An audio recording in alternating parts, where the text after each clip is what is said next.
Welcome to the Insomnia Project. Sit back, relax, and listen as we have a conversation about the mundane. One thing that we try to deliver is a conversation that is less than fascinating so that you, our listeners, can feel free to just drift off. Follow us at Listen and Sleep. If you haven't yet, check out our Patreon page. That's patreon.com/The Insomnia Project. I want to thank you for joining us. We hope you will listen and sleep. I'm your host, Marco Timpano, and joining me today is a good friend, Yusuf Salman. Did I say that right? Yeah. Okay. I want to make sure I say it. I know you for so long, and it's always like, the one thing I don't want to do is say my friends' names incorrectly, right? Last names don't come up very often in conversation either. It's true. It's true. I often will get, so if I've met someone who, I've met them once or twice, and then we bump into each other, let's say a year or so later, they'll make a mistake with my first name before they will with my last name. For some reason, my last name sticks in their head. Okay. Or when you get a Starbucks drink and they ask you for your first name, for some reason, I'll always get Markle, like sparkle, instead of Marco.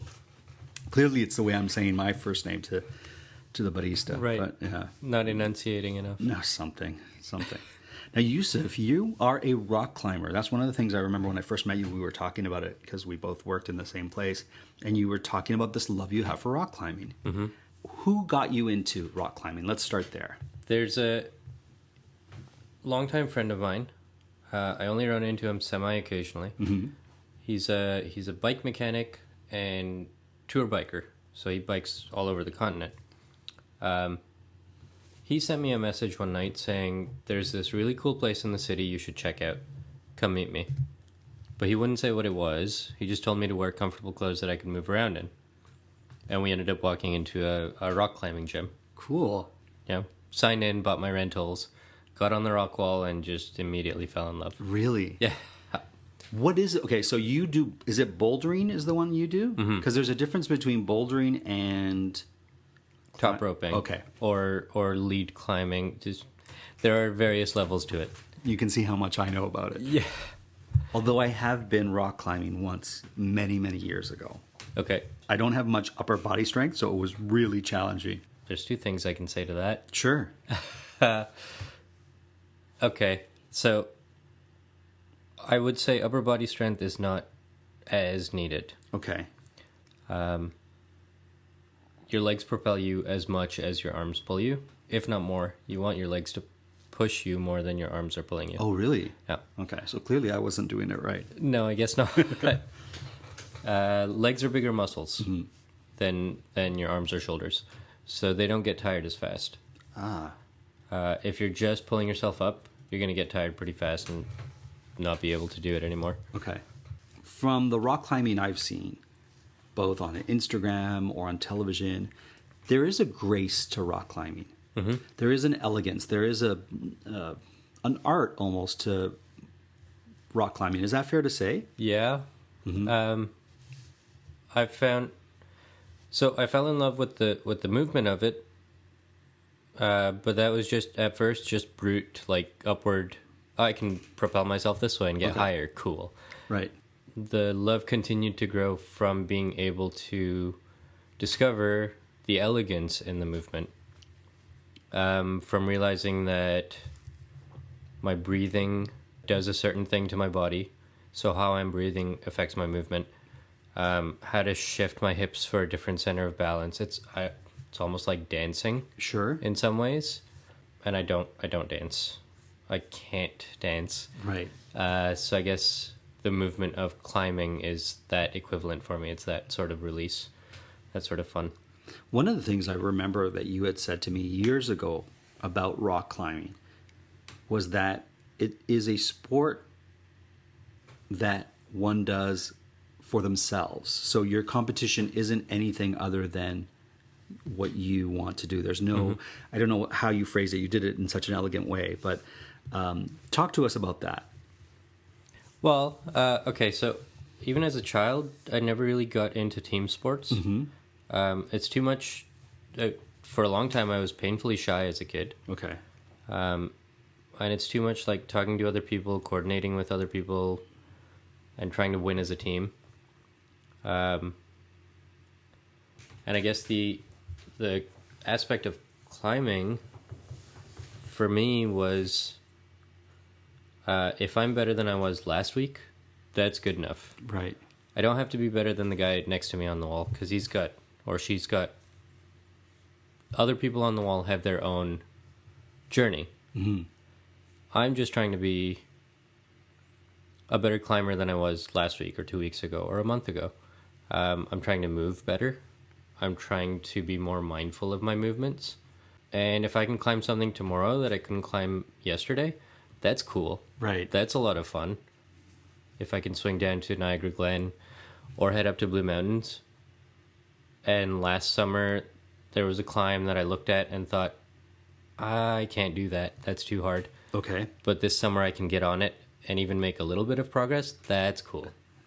I don't have to be able to be better than everybody else around me. So the challenge is more about yourself than anyone around you. Mm-hmm. And so you climb outdoors as well, it sounds like. So that's a bit misleading. How I was talking about it is a bit misleading. I haven't been, because of working in kitchens, I haven't been outdoors in about 3 years. Oh, I see. Okay. Because most people go outdoors on the weekend. Sure. And you're working. Yeah. Mm-hmm. Bouldering, what exactly does that mean? Generally, indoors, bouldering doesn't go higher than about 13 to 15 feet. Okay. At most. Legally, you're not, for insurance reasons, not allowed to go higher than that. Oh, I didn't know that. You're not clipped into a rope or harness. Mm-hmm. And if you fall, there are big mats on the bottom, crash pads. Oh, so you're not rigged up for this? Because the one I did, I was rigged up. Right. Okay. Yeah, so for bouldering, it's just your climbing shoes. Okay. And that's it. And is a climbing shoe like a slipper? What's it like? Is it more like a runner? Is it a... I picture it like this, a very thin ballet type slipper that has good grippiness. Yeah, that's pretty accurate. Wow, yeah. Look at that. So if you think of ballet slippers, I don't know what the term is, but you can stand on the edges of your toes. Toe shoes. Right. And like do a twirl on ballet slippers that way. Climbing shoes are pretty much the same thing. I see. They're covered in rubber on the bottom. They are ideally meant to exactly fit the shape of your foot. So they're going to be snug to your foot size? Would that be fair to say? Yes. Okay. And then you can use pretty much every part of your foot to help with the act of climbing. So I can dig my toes into somewhere and be able to let go with my hands and still be able to hang on. Oh, man. Yeah. So your toes, like each toe must have muscles that you can manipulate and work that someone who doesn't do this kind of sport may not have. Yes. Okay. The big toe more than the other toes. Okay. But similarly to how your thumb is more dexterous than the rest of your fingers. Okay. Or more multi-purpose. Sure. Yeah. Climbing shoes are basically designed to make your feet work like bottom hands. Wow. Okay. This might sound like an absurd or silly question, and please forgive me if it is really inaccurate. Mm-hmm. But when you're doing your is it called bouldering, what you do? Mm-hmm. Yep. Are you gripping onto those little plasticky things of different colors and whatnot? Because that's how I remember. You know how they're like different shapes and different colors? Yep. Is that what you're grabbing onto? Yes. Is there a preferred shape that you like to try and grab onto? Like, is there like, oh, I love this one, it's easy for me? That's also a very good question. Every once in a while. So climbing holds come in... indoor climbing holds come in a variety of selections. Mm-hmm. They're designed to as closely emulate outdoor holds as possible. Unless you're competition climbing, but that's a whole different thing. Sure. And yeah, over the years, the evolution of climbing holds has changed too, but initially they were meant to emulate outdoor climbing as much as possible. So you've got jugs, Okay. which you can sink most of your hand into, like fingers, and then halfway down your palm, you can get almost all of your hand or all of your hand into this hold. Okay. Easiest to grab onto. You have slopers, which think of trying to grab a giant beach ball. Okay. Like you can put your entire hand on it, but it doesn't have the most friction, so your hand's going to slide off. Sure. You've got pinches, which is, if you're pinching something, you're using your fingers, the tips of your fingers and thumbs, to grab onto it. Sure. And that's exactly what a pinch hold is. But sometimes it's a wide pinch hold. So if you think of trying to grab a brick from the outside edges, right, that's a pinch. And then you've got pockets. So pockets are small holds with small openings. So you can get 1 or 2 or 3 or 4 fingers into it. Okay. But just your fingers, not your entire hand, like jugs. They're like jugs, but just with a small opening. Okay. Yeah. And so of jugs, pinches, pockets, or beach ball? Slopers. Slopers, which is your favorite? I have worked at not being limited. Okay. Or rather not limiting myself. So maybe it's not a fair question. No, it's a totally fair question. So I would say right now pinches are my favorite. Okay. They're the easiest to grab onto for me. But I am trying to not limit myself. Okay. To only climbing on pinches, because that then limits what I can climb outdoors when I do get back to it. What would you tell one of our listeners who's never rock climbed or bouldered before, who's going to venture into a rock climbing gym or a rock climbing facility, and they've never done it before? What are some things you would advise them or recommend, or tips that you would give them? One, it's not about the person climbing next to you. Yes. Focus on yourself and just challenge yourself, I think is safe to say. That's a really good piece of advice to remember. Something I see with a lot of new climbers is that they come in and get very self-conscious, because a lot of climbing facilities will have regulars that have been going there for a while and that pull hard on the harder climbs. Sure. But it's good to remember that everyone started from somewhere. Mm-hmm. And also it's good to remember in the simplest way that everyone falls. So never mind if somebody's looking at you when you fall, because people are looking at them when they fall too. Fair. Everyone falls. Both in life and in the rock climbing gym. And then pushing with your legs. Remembering to push with your legs a lot more than pulling with your arms is really good advice for first time. Now, do you prefer climbing up or getting down? I prefer climbing up. Okay. Because you don't rappel down, it sounds like, in bouldering. No. You have to physically climb back down, You right? can either, or just jump on the mat. You can jump off. Okay. But isn't that kind of cheating, chickening out? And Or not chickening out, but like working the system. I don't know how to describe it, but there's got to be something that... and potentially dangerous as well. Oh, okay. And discouraged by most gym staff in most places. So the Insomnia Project recommends that you do not jump on the mat, rather climb back down. As much as possible, yes. There you go. Okay. What do you love most about rock climbing? It is a distraction or a release from everyday, day-to-day life. Mm-hmm. I can get fully into the movement of it. It's a very meditative process for me. How so? I'm entirely in my own head while I'm doing it. And it ties into the being better than I was yesterday. I'm focusing to a point that I'm thinking about my movement and my breathing and my center of balance.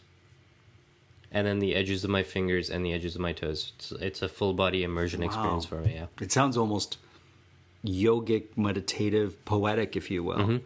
And speaking of poetic, you are also someone who I know who writes poetry and really enjoys poetry. Mm-hmm. And this, would you call it a sport? I'm calling it a sport. Is that what this sport is a lot more poetic than I thought it was, having this conversation with you. It does have this sort of, like you said, you compared it to dance, and you compared it to how it's meditative for you and how the challenge is brought onto yourself. And it has a very sort of it has an inherent beauty in it that one might not see unless you really look at it, right?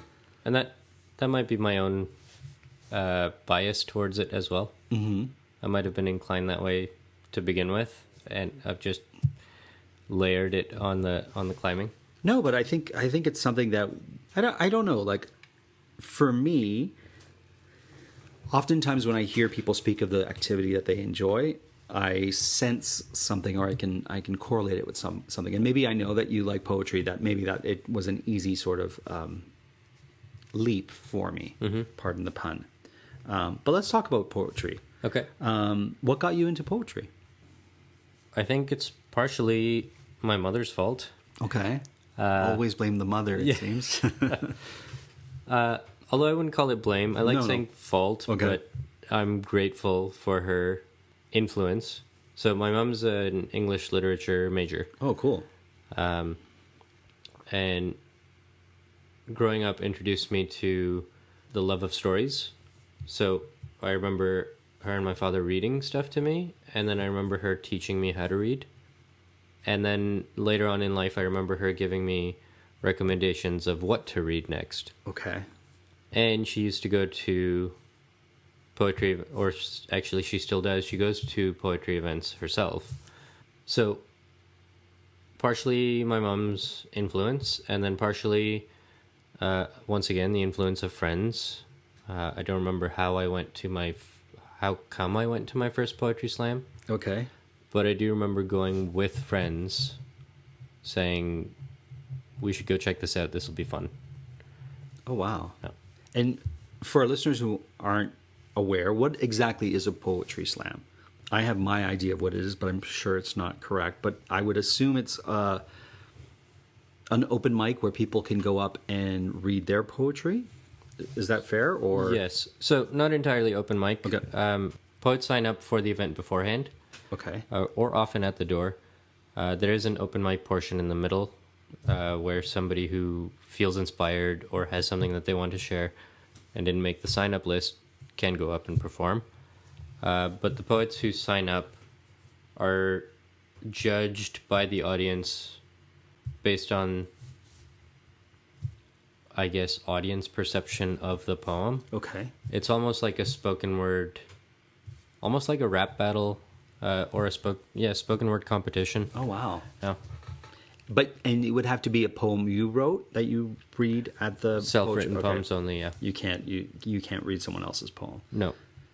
What poets speak to you? Or what poems speak to you? Is there any poet in particular? I'm a huge fan of Leonard Cohen's music, Mm-hmm. and so it's an easy sort of jump from his music to his poetry for me. Yeah. And then I don't know if you're familiar with Irving Layton, who was a contemporary of Cohen's. Okay. And his poetry has a comedic, some of his poetry has a comedic, harsh edge to it, which I really appreciate. Okay. And of course, these are Canadian icons and writers, and so they speak to me on that level as well. Mm-hmm. I would say that Cohen is more of a poet than a songwriter. Okay. I think his lyrics, his writing is more poetry, and you can put music to poetry. But you can always take songs and perform them as a poem or speak them as a poem without the music. Right. I think Leonard Cohen's writing is poetry first. Fair. He's certainly not a singer first, and he was the first to say that. Right. So, yeah, that's fascinating. Kind of like Bob Dylan. Yes. That's a great, and they often get compared, right? Because their writings are so strong and so poetic. Mm-hmm. So what poet or poetry speaks to you? So I'm going to throw some names out there that you might not know. Fair. And my exposure is mostly through poetry slams. Okay. So contemporary young artists, mostly North American, specifically mostly Canadian. Although a lot of people might know the name of Shane Koizen. Yes. Shane Koizen's a big one for me. Okay. I love his writing. It's very powerful. Yes. He was asked to read poetry at the closing of the Vancouver Olympics. Yeah. So you may have seen him perform there if you were watching the closing Olympics of the 2000 and I want to say 10 Olympics I don't remember now. in Vancouver. It was Winter Olympics. Yeah, it was Winter Olympics. I feel like anyway, sorry, I didn't mean to go off on a tangent, but and he has that one poem. If you haven't had a chance to see it, they've put an animation to it, and it's really powerful. Yeah. To This Day. To This Day, thank you. By Shane Koiza. Yeah. Wonderful poem. Taylor Molly is another one for me. Because I've always had a fascination with teaching. And I want to be a teacher at some point myself. Taylor Molly is a retired teacher turned poet based in New York City. And a lot of his poems deal with the theme of teaching. He has one where he was talking about trying to teach a math class while across the street they're lowering a grand piano out of a window using a crane. Amazing. And all the students are entirely distracted. Who wouldn't be? Yeah. And he goes, I understand. It's just math. But across the street, there's a twirling, dangling, slowly lowering grand piano. He goes, let me teach math the way a grand piano lowers out of a window. Oh, that's pretty lovely. Yeah. So I love Taylor Molly's poems. He's got a lot of darker subject matter, but specifically his teaching poems are amazing. And then I guess top of my list would be Andrea Gibson. Andrea Gibson is a poet based out of Colorado. I don't remember specifically where in Colorado. Okay. A lot. I'm going to say Boulder, Colorado. Maybe. Just because we were talking about Boulder earlier. And Boulder, Colorado has a very strong artistic scene to it. Okay. It's a real strong city for the arts. So I'm just going to guess that. Okay. I do want to go to Boulder, Colorado at some point. It is a climbing destination as well. It is as well. Oh, yeah. I didn't know that. Yeah. Colorado in general, but yeah, Boulder, Colorado is a climbing destination. Cool. Andrew Gibson's poems deal with themes of social justice mostly, and that's also very important to me. So I love her poems. How do you approach the page when you write a poem? That's a good question. It's a mix. Sometimes I feel like I have to run to grab pen and paper or pull out my phone super quick and start typing because something is flowing through me that I need to write down. Okay. I've never actually missed it. It's always kind of circled around in my head until I get to the pen and paper or the phone. And then other times, there are times where I have an idea in my head of a point I want to make or something I want to argue or even just a feeling I want to put on the page. A lot of what I write is about climbing. And I try and put the feeling of climbing onto the page often. And that's less of a flow and more of something I'm working on until it's done. Cool. So I'll jot notes down or even mentally. Often it's just mentally. Wow. Yeah. Fascinating. Well, one thing that struck me that you just said is that you have two mediums in which you can write your poems with. One with pen and paper and the other actually using your phone or a device to tap your poems in. And I wonder, does the tapping of your fingers affect the way your poems are written? Because it's a different experience with the flow and the undulating feel of pen to paper versus the tip, tip, tip, tap, tap, tap of your fingers. Right. I don't think it affects, at least me. Okay. It doesn't affect me. My phone's always on silent anyway. So even with the tip tapping, I'm more trying to focus on the words that are coming out and putting them together just perfectly. I see. Rather than feeling the phone itself or whatever device. So you're looking at precision in your words? Yes. Are you looking at precision in your climbs? Yes. And I want to say we had a precision in this episode. Thank you so much for being a part of the Insomnia Project. I appreciate you bringing your love for climbing and poetry to this episode.